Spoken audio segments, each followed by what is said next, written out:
Sweet dreams till sunbeams find you.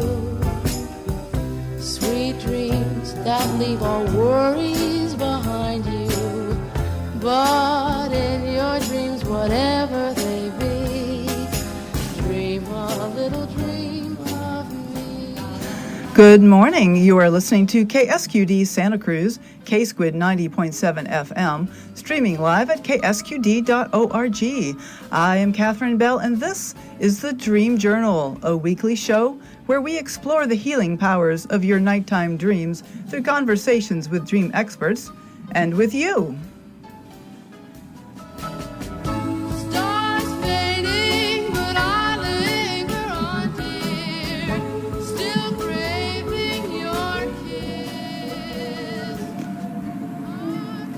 In the words of Carl Jung, who looks outside dreams, who looks inside awakens. Sinking into the beautiful music of Rick Cleffel, created new for you every week. Rick is also on the board today, so thank you, Rick. Do you feel close to your father?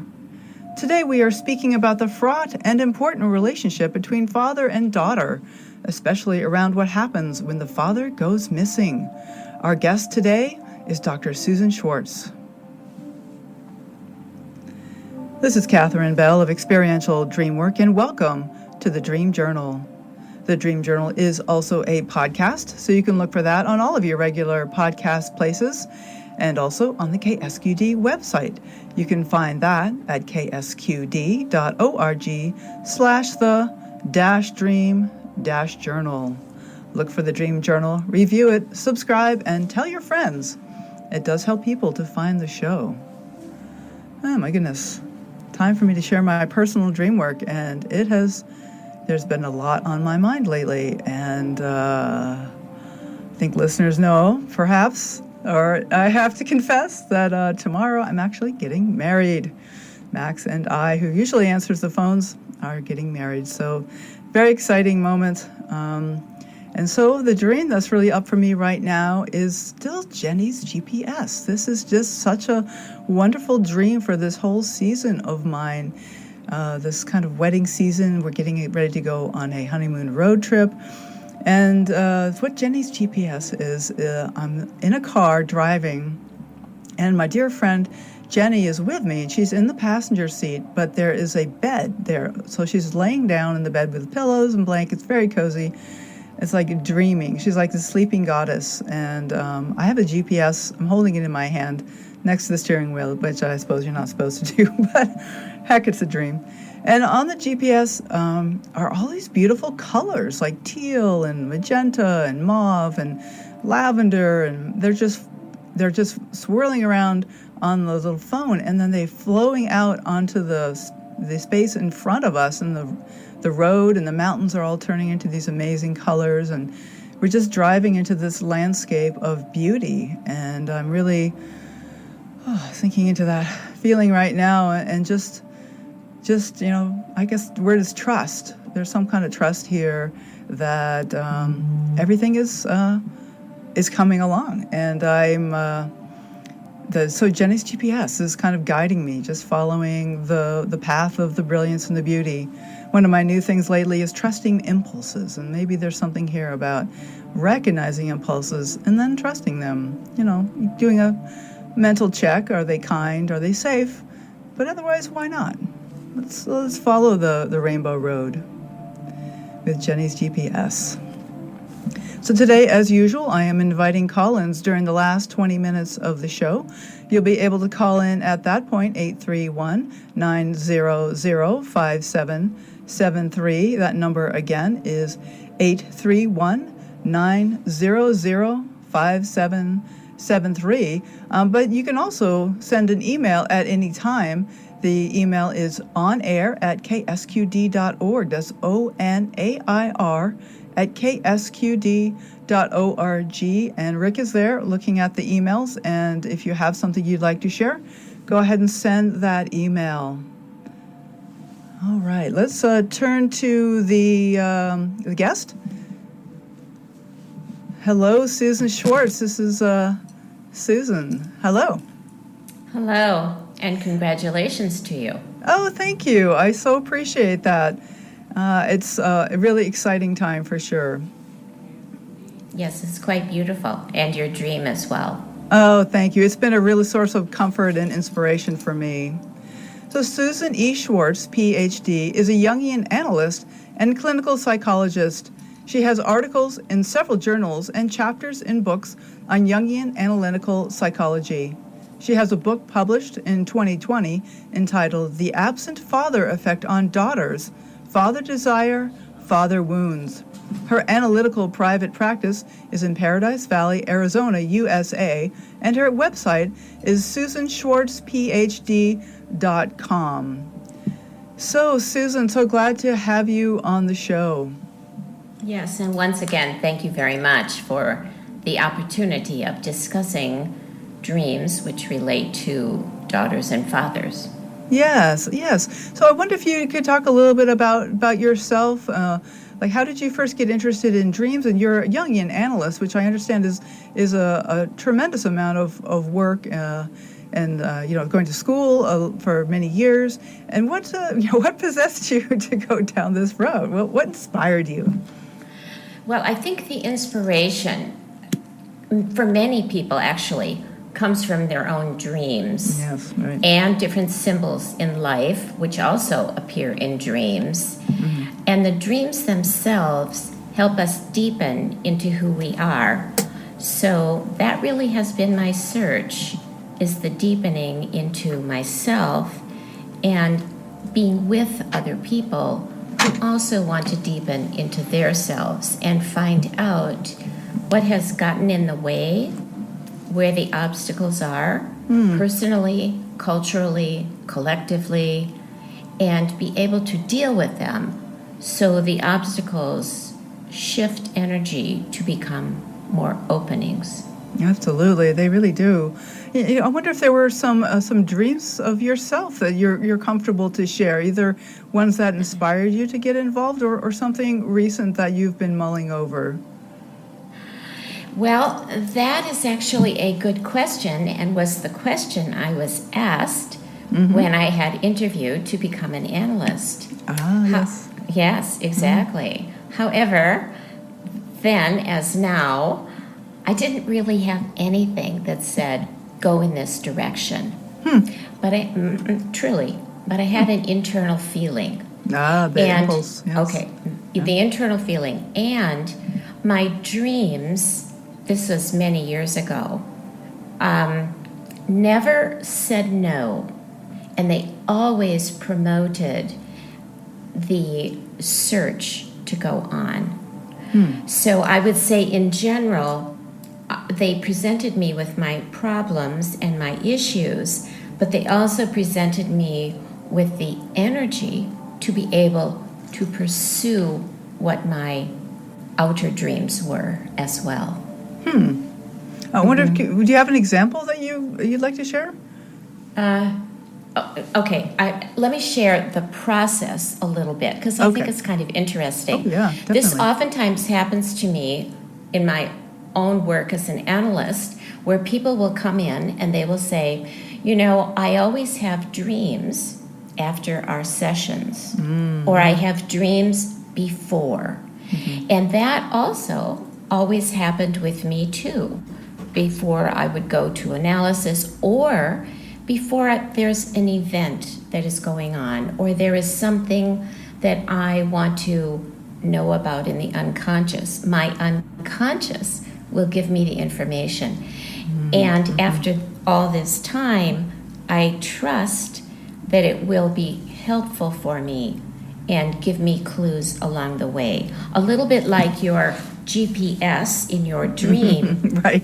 And the beautiful thing about dreams is that they are modern. So 50 years ago, they didn't have the GPS.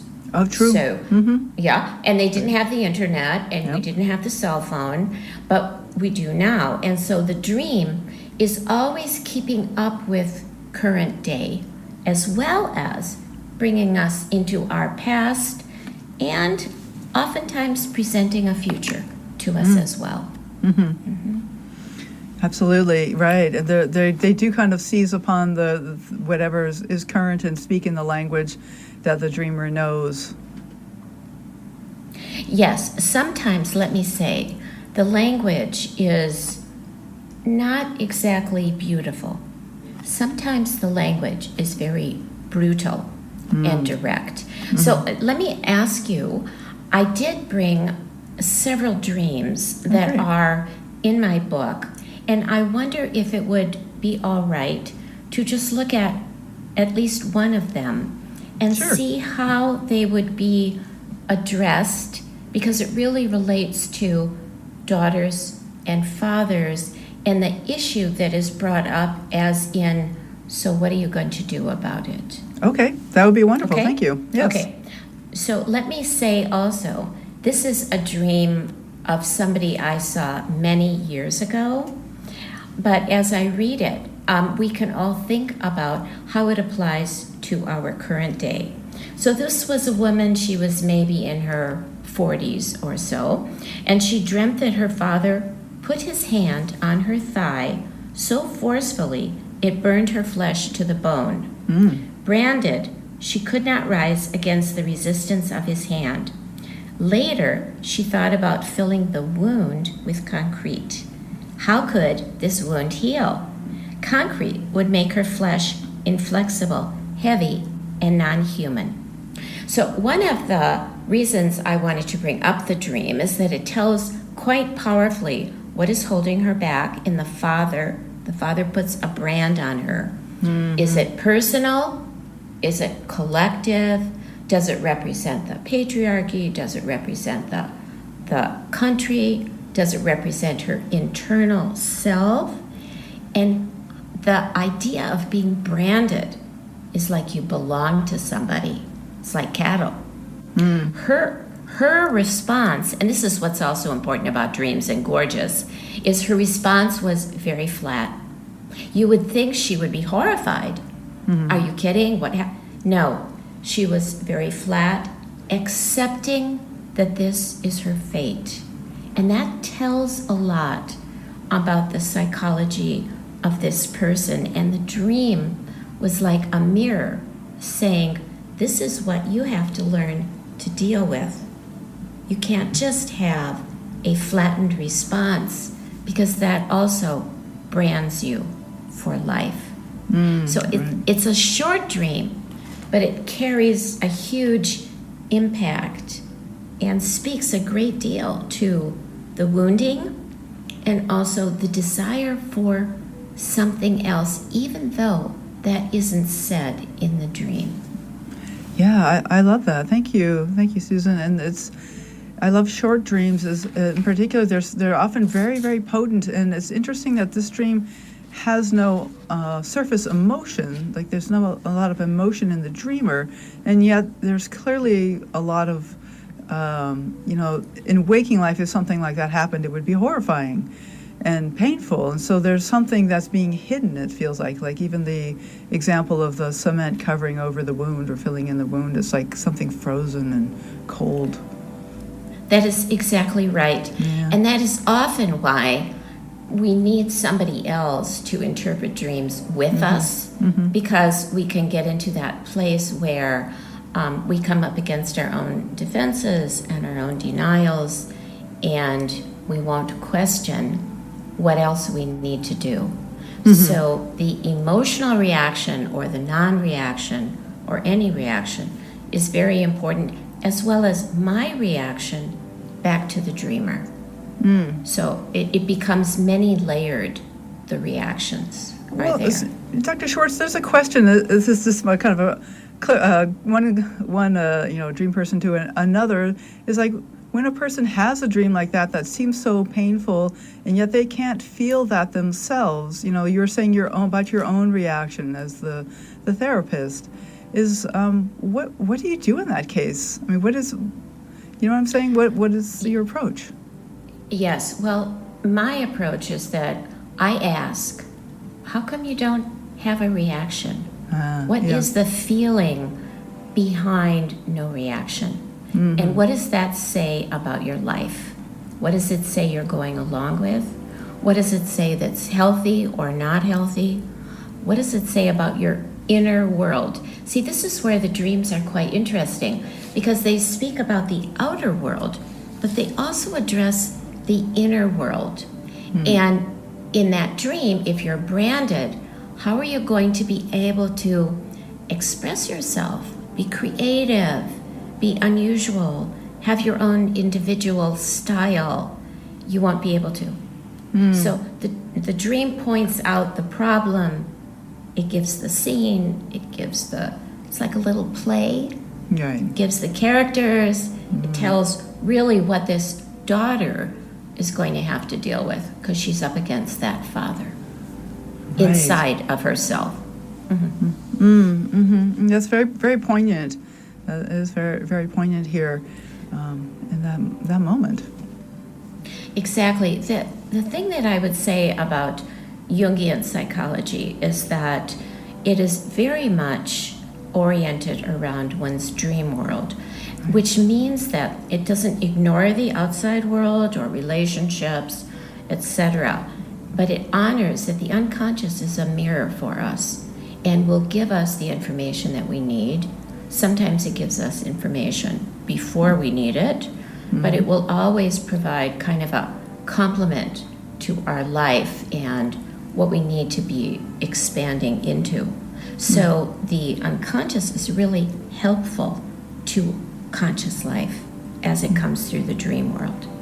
Absolutely. It can be very helpful to waking life, to bring these images from the unconscious. And like my dream I shared at the top of the hour was just this beautiful moment. It was a few weeks ago now, and since then I've had quite a bit of like waves of panic and stress, just like getting everything organized mostly. And this dream has been a refuge because I don't always have that feeling. But every time I picture the beautiful colors and Jenny sleeping beside me, it's just like I get a little thread towards something more calm and wonderful. And so it kind of reminds me that I don't have to be in this state of stress all the time. So it has been a help to me in the last few weeks as we get ready.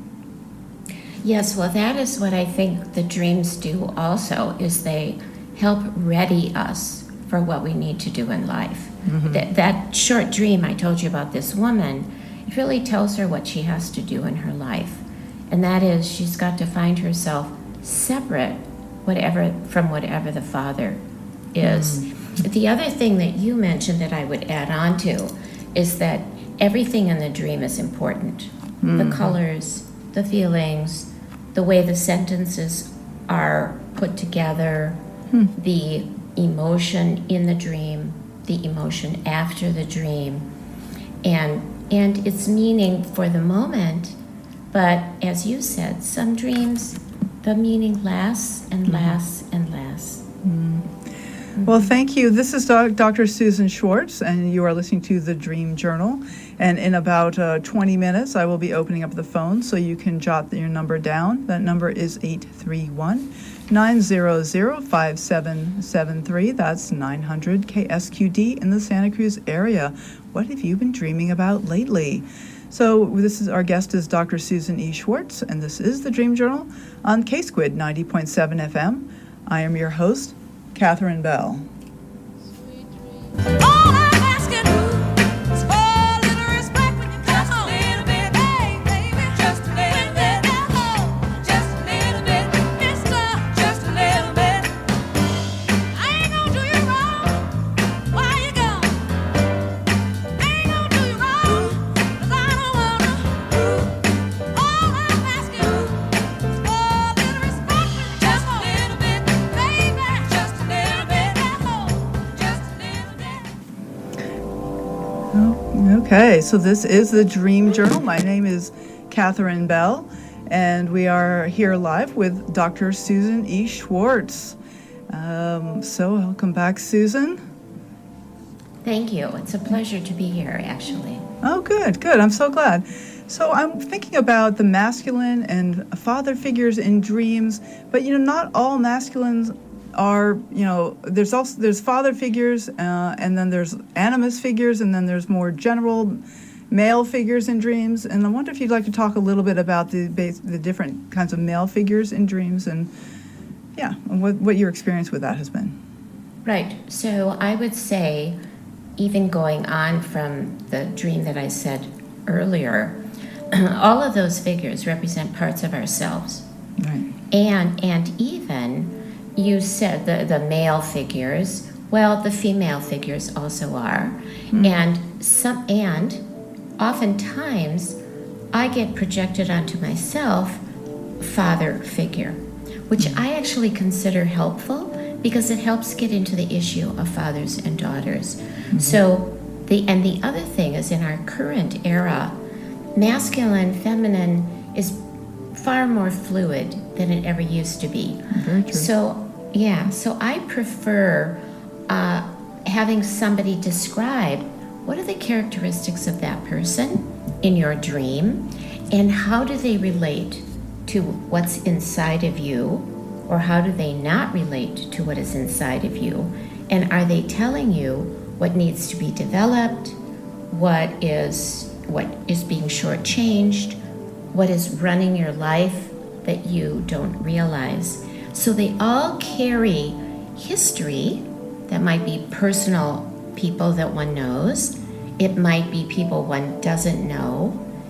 Whatever characteristics they have, those are the ones that want to be, you could say, teased out from the dream to understand what is wanted in the personality.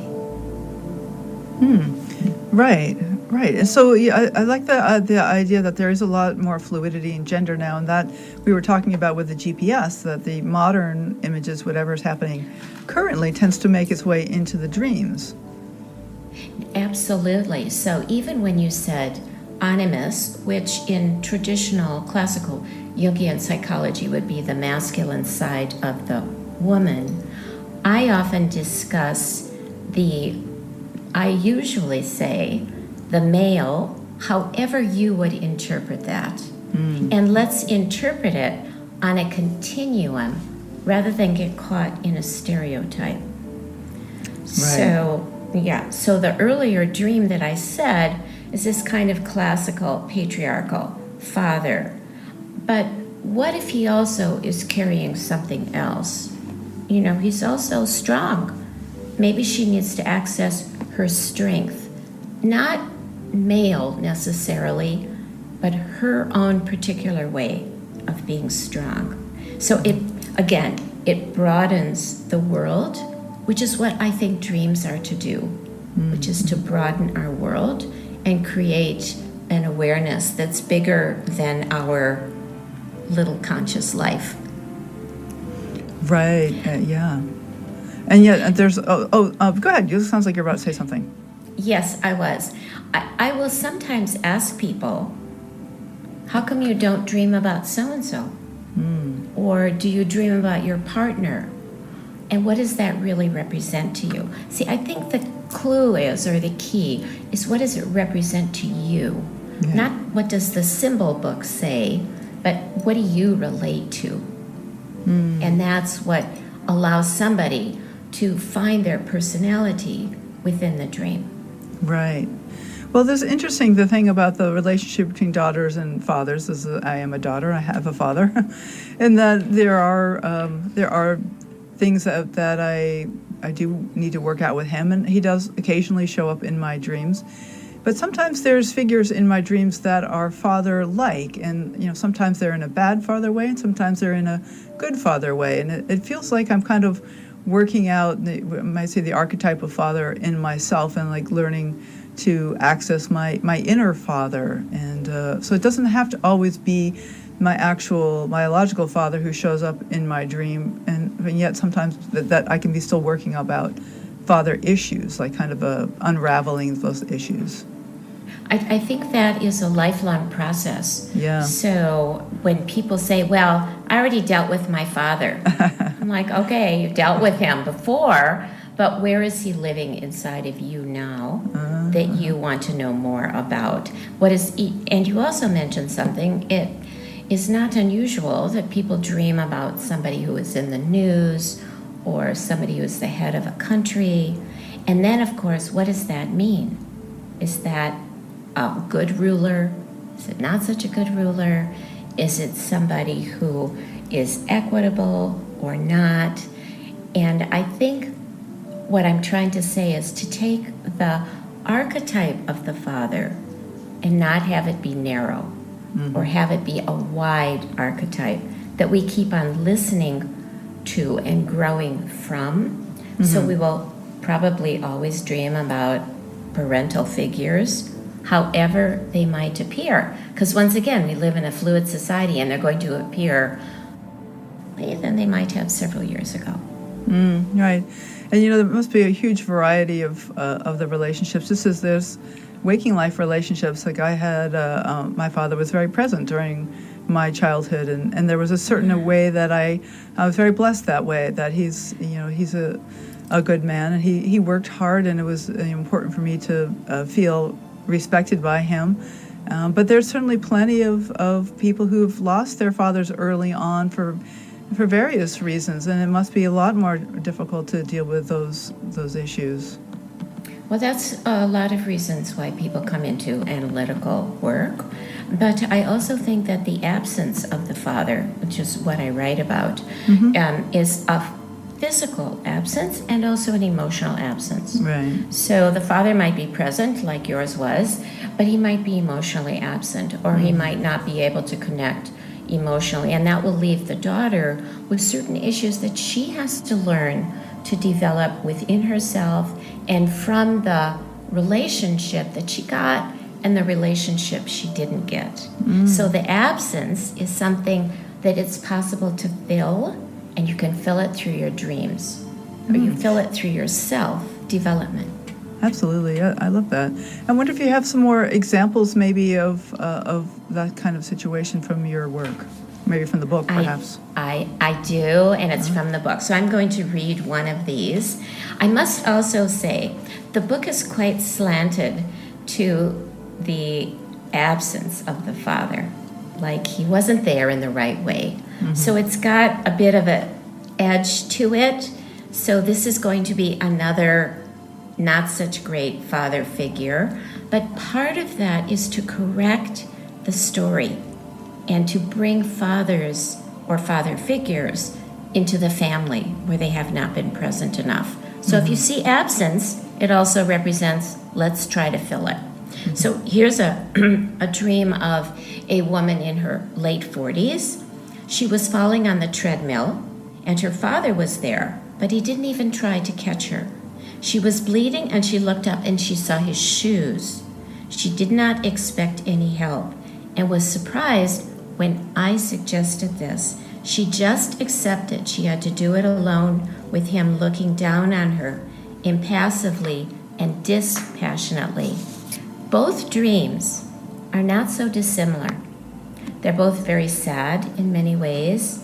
They're both about women who were very highly accomplished, but they were lacking in the love and in the expectation of good consideration. And both dreams really show that, as well as, you can see after your dream and you go, wow, I was surprised that I felt that way, or I didn't expect anything else.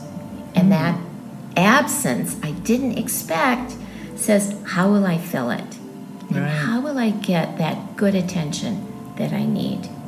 Well, I love what you pointed out. I'm so sorry to cut you off. I just was excited that what you were saying before about the that these kind of expectations that we kind of think, of course, I'm going to have to do it myself. Like I'm not expecting anybody to help me because nobody ever does. Like these kind of things. Those are precisely the kind of things that dreams often point out, and yet it's really hard for the dreamer to see that there's anything odd about that because, well, of course nobody's going to help me. But that is sad that you grew up not expecting any help. That's exactly what I said to this person who was very surprised that I said that I would even have that perspective because it was so ingrained. There's nothing. Don't expect anything. Do it yourself. Be self-reliant.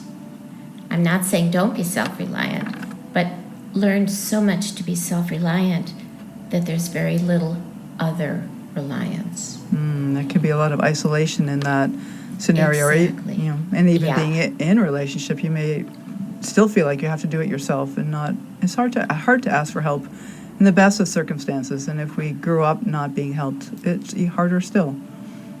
Absolutely it is. So the dream, again, will tell what is needed, because the dream is relational in a certain way and says, well, you didn't get help here, so how did that set up other relationships for you?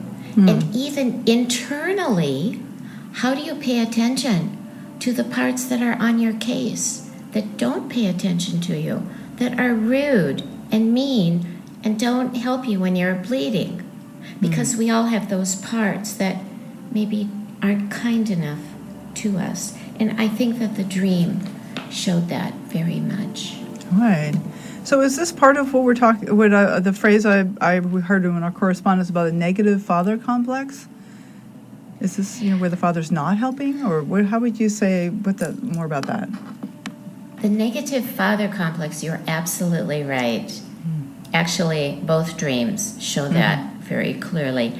And what that means is that one has learned a certain negativity towards self that was gained from being around a father who either wasn't there, didn't pay the right attention, wasn't emotional, was too absent in just a bunch of ways. And it creates an inner, I guess I'm not good enough. And that's a negative complex. Where it also comes out is a woman or a daughter's relationship to her own body. She can develop a negative father complex. She's either too thin, she's too fat, she's too this, she's too that. She doesn't like her body, she doesn't like this, she doesn't like... So it's all ripped apart and destroyed. And there's the negative father complex. Within that is a tremendous amount of energy that wants to be changed and used healthily. And that's why you remember dreams.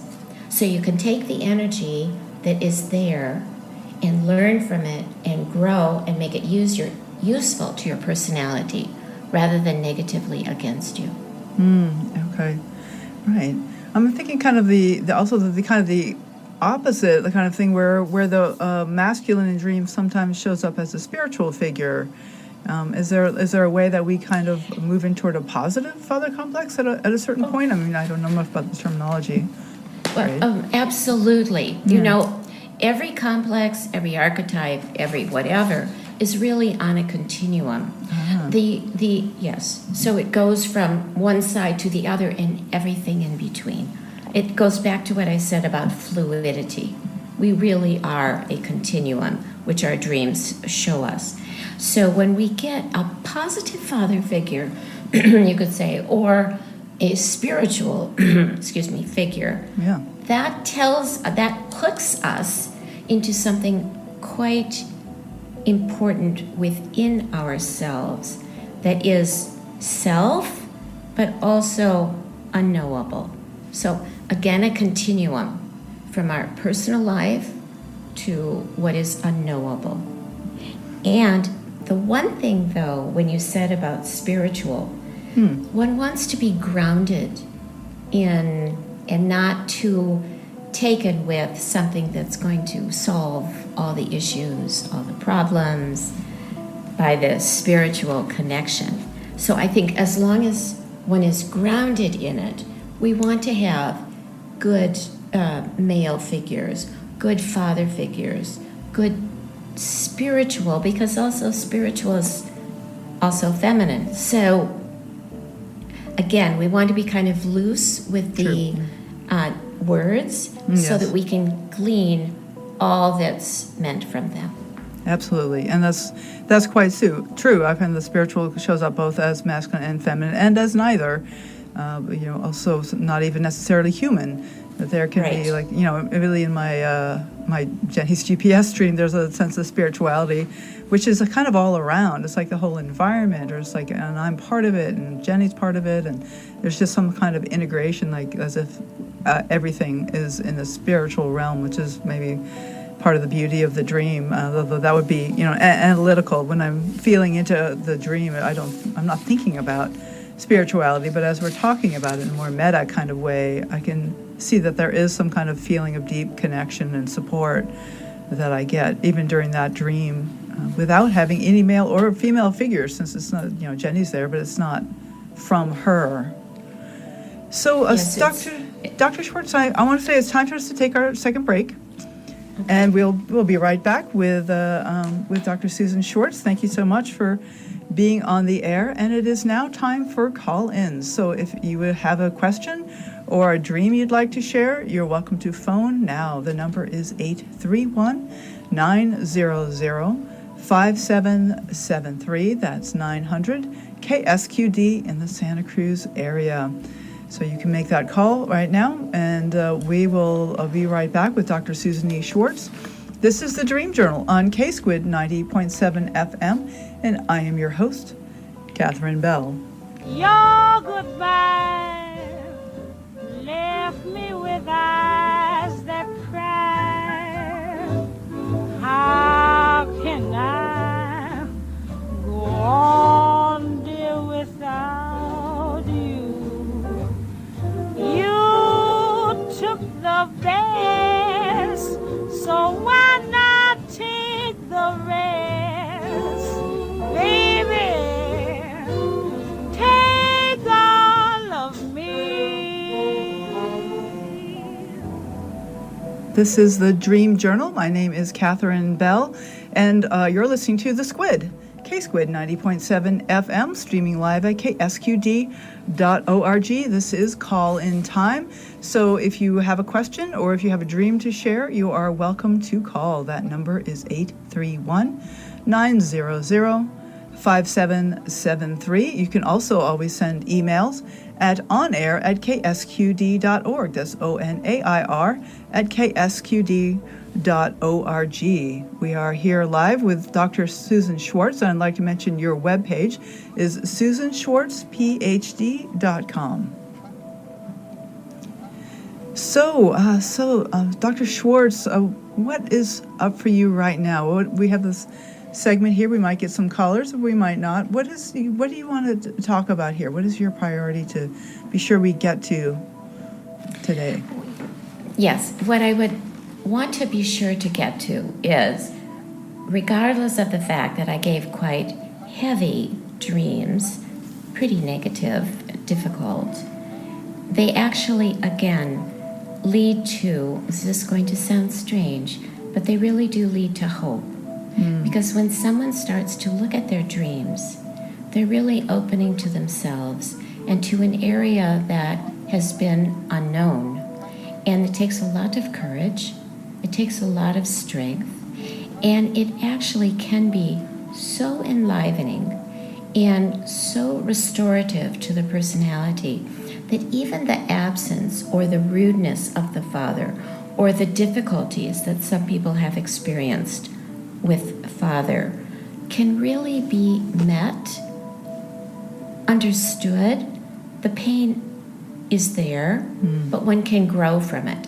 So I think the important thing is that you can grow even when there have been difficult situations, even when the dreams can be very difficult, even if there are nightmares, even if there are repetitive dreams, they can be understood. I give you one example. Oh, please. Yes, someone who contacted me because of the book, The Absent Father, who's a person beyond 60 years old, said a dream that had reoccurred for 40 years and now was being understood. Finally, there was a facing of the male figure. Finally, there was a "you're not going to run over me." I'm paraphrasing. But after all this time, here it had finally started to move and change. So I think what I'm saying is there always is hope, and the dreams bring hope along with them. Right. I like to think that the dream is helping us work out the issue, which basically means that we are working it out. And so even nightmares and recurring dreams that's our attempt to work it out, or that actually is the working out. And sometimes the process can kind of get stuck. It's a little bit of like constipation or something, where we're kind of in a loop or in a rut, and yet the dream is in the process of working it out. So there is always help. When we have a dream, it means that this is something that's ready to be worked out and is starting to be worked out. Yes, I would add to that one wants to make it conscious. So writing the dream in a journal or putting in your phone, computer, anything, and really spending a few minutes on how did I feel about that dream? Just devoting a little bit of time to try to understand the dream, because you can dream, but you also want to make the issues in the dream conscious. So the dream will repeat and repeat and repeat, because it is saying to you that you didn't resolve it. Yeah. The first dream that I said, actually, and I forgot to put this in, but it was a repeat dream for about 15 or 20 years. So, yes, so that tells the issue has been going on and has remained too unconscious. So now let's look at it. There's something about timing of the dreams as well. They come at the right time. The symbols in the dream have personal meaning at the right time. So all these little details are incredibly important in every single dream. And again, they all hold hope for looking at and resolving the issues. Right. What if you have some examples, either of particular dreams or of clients that you've worked with that have been able to come through some of these issues? Oh, yes. And let me just say it a bit in general, that if you look back at your dreams and the dream figures, so I've had people, they look back at the father figure in their dreams, and over time, he changes. So it's not him that has changed actually externally. He probably hasn't done any changing. But the daughter herself has changed in her perspective towards herself, and the dream series. So if you follow that theme of the father, the dream series of that father changes. His figure becomes more understandable. He doesn't run her life. He's not so scary or kind of weird or mean or harsh. And she has got words that she didn't have towards him. If you notice, in both dreams, the daughters gave no words. So there's something about finding one's own voice in the process of dream work, and you can see it happen as you trace the dream theme over time. So you can look at how the father figure is when you were this age, this age, this age, this age. And hopefully that father figure will change. Absolutely. And even people with recurring dreams, I encourage people to check it out, but my experience has been that if you're really careful and you write down the details of the dream, that there is typically an evolution in the dream, and that those changes, even though they may seem small, can be significant. It's usually not exactly the same dream every time. But there are cases where, the PTSD, which is typically where the dream is very much a true-to-life situation, and it just recurs over and over again, and where the process can get stuck. But by making these things conscious and talking to somebody about the dream and working with the dream, exploring the dream, can help the issue move along. I want to say that This is The Squid. I'm just going to jump right in and say this is The Squid, 90.7 FM, and the phone lines are open. If anybody has a question or would like to share a dream, the number is 831-900-5773. And this is Dr. Susan Schwartz. I would just add to what you were saying, in that the dream, again, is going to give lots of clues about how it can shift and how it can change. And the paying attention to the dream in and of itself, paying attention helps shift the energy. Dreams contain a tremendous amount of energy. If you think about it, we sleep a good amount of time. Most of that time we do dream, even though we don't remember the dreams. And the dreams, again, will contain seeds, natural seeds, to our personality. So if you have a problem, say with the father, you can say to yourself before you go to sleep, I can't stand this guy, I'm having trouble, I like him, I don't like him, whatever. I want to figure out how I should approach this as my actual father, but the father inside of me. Give me some clues. And the dreams oftentimes will give clues about healing. Absolutely. They very much have clues. Okay, I believe we have a caller. This is Jennifer from Santa Cruz. Are you on the air? Let's see. It's Jenny. Oh, there we are, GPS. Jenny. It's from Jenny's GPS. Yay. Thanks for calling in, Jenny. Hi. I wanted to thank you for this interesting topic. Oh, good. I'm glad you're enjoying it. I wonder if you... I just wanted to, make a comment that, I have a lot of father issues, and in my dreams I've observed a huge evolution about my relationship to the masculine. Right, and your father hasn't even been alive for quite some time, and yet your relationship continues to evolve. Is that right? Yeah, that's absolutely true. Yeah. Can I add something there? That I think that Of even course. when someone's parent has died, it does not mean that they don't still come in dreams. And with information and with growth and development.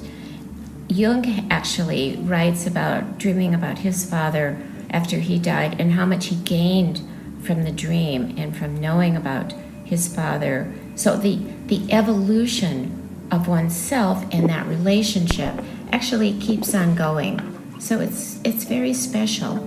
Absolutely, And right. yeah, and over time, I think you had said this, over time it changes. It's like anything. As you pay attention, over time it will move. Right. Jenny, I wonder if you have any example you'd like to share, either about your relationship or a dream about your father, or just what your experience has been about this evolving relationship with your father. Well, he did leave, but he did the best he could to stay in relationship. But when I first started doing dream work, I noticed that my male figures were either weak or violently negative, and they've grown a lot over the course of the years. And also my relationship and my love for him has grown. Oh, that's lovely. Thank you. Susan, I would go just ahead. I would add something. I think that it does not always, here I'm going to go a little bit on the difficult side. It doesn't always happen that the love grows. What does grow is knowledge and self-knowledge and other knowledge. And it does not always have to end up a sweet story. But what does happen is a release of creativity, knowledge, growth, development. There's something inside that feels smarter or more solid. And that's also love for self as well, and others. Right. Well, there's something about forgiveness is that it doesn't mean that what they did was okay, but there may be some way that we can sort of, take a different view of the situation, whatever happened, even if it was a very, very bad situation that should never have happened. That the word forgiveness for me is a kind of an inner letting go. It doesn't mean that it was okay that it happened, but it's just somehow I don't have to orient my life around this event with my father or this relationship with him. And well, that's well, thank what you. the- That's helpful. Oh, Jenny, thank you so much. I'm glad you called in. I would just add to what you were saying and what Jenny was saying as well, which is that the figure changing doesn't change the fact, but the personality doesn't have to stay completely stuck onto the horribleness. It can move itself from that and therefore grow in many directions. It's freer. It's freer. Right. And I think that's kind of what you were saying as well. Yeah, and it doesn't mean that you're condoning the event or the way that you were treated, but there can be a great, I love that you use creativity as an example of what becomes more free as you let go of painful experiences in the past, and that dreams are really in there helping us to become more free and more authentic and more totally who we are. And I think that's the purpose of dream work. Also, dream work takes a certain energy, focus, and valuing of oneself. So if you had a difficult situation with a father who didn't value you, part of remembering the dreams is like a self-valuation. Right. So how do we value ourselves even when we were not valued as children, or even currently?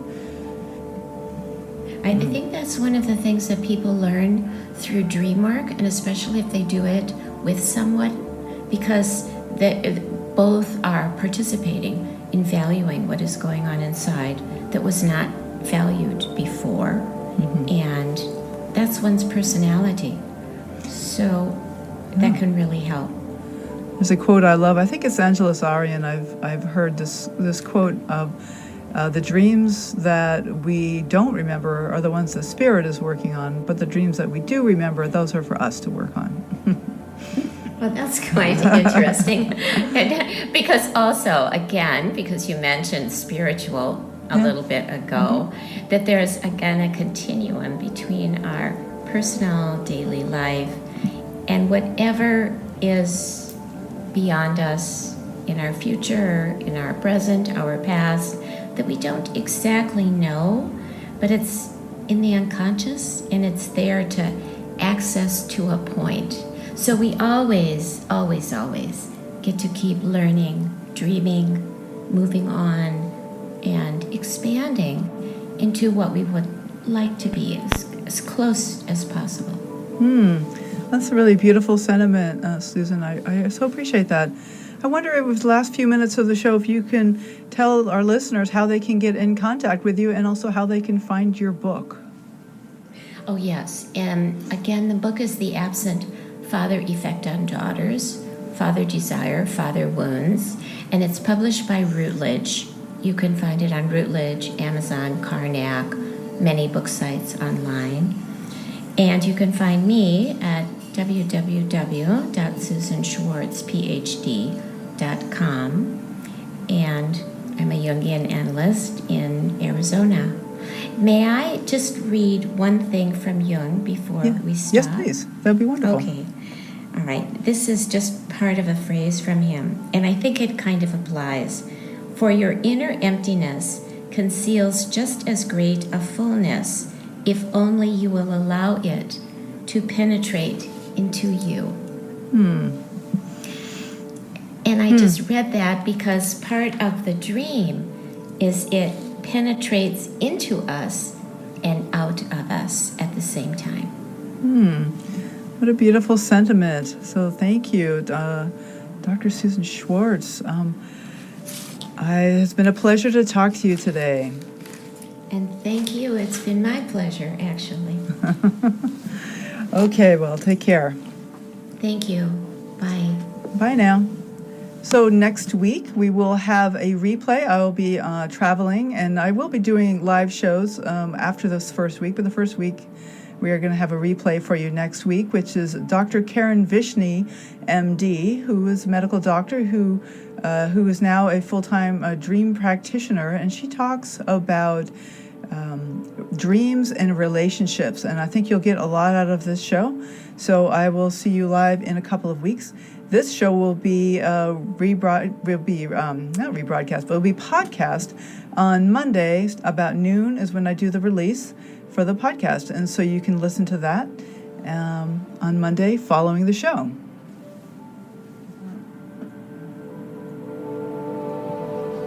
But I linger on, dear, still craving your I am Catherine Bell, and this has been the Dream Journal. Thanks for listening. You can find out more about my dream coaching practice at experientialdreamwork.com, and you can email me at catherine@ksqd.org. That's KATHERINE@ksqd.org. If you have a dream you're curious about, do contact me so I can sign you up for a free introductory dream consultation. Thank you to everyone who has left a review on Apple Podcasts. I'm so glad you're enjoying the show. And if you haven't done that yet, go ahead and hop on over there. Give us 5 stars and a lovely review. Thank you so much. I'd also like to thank my program assistant today, Rick Kleffel, and Carol Milady for everything she does, and Max Deaton, my honey-to-be. So thank you also to all the fabulous donors who support this station. K-Squid is 100% listener-supported. Donations are always welcome at ksqd.org. We wouldn't be here if it weren't for you. When you do donate, be sure to tell them that you are a Dream Journal listener. When you wake up tomorrow morning, take a minute to look within. Do you remember a dream? Write it down and bring it to the next Dream Journal. I am Catherine Bell, and you are listening to KSQD Santa Cruz.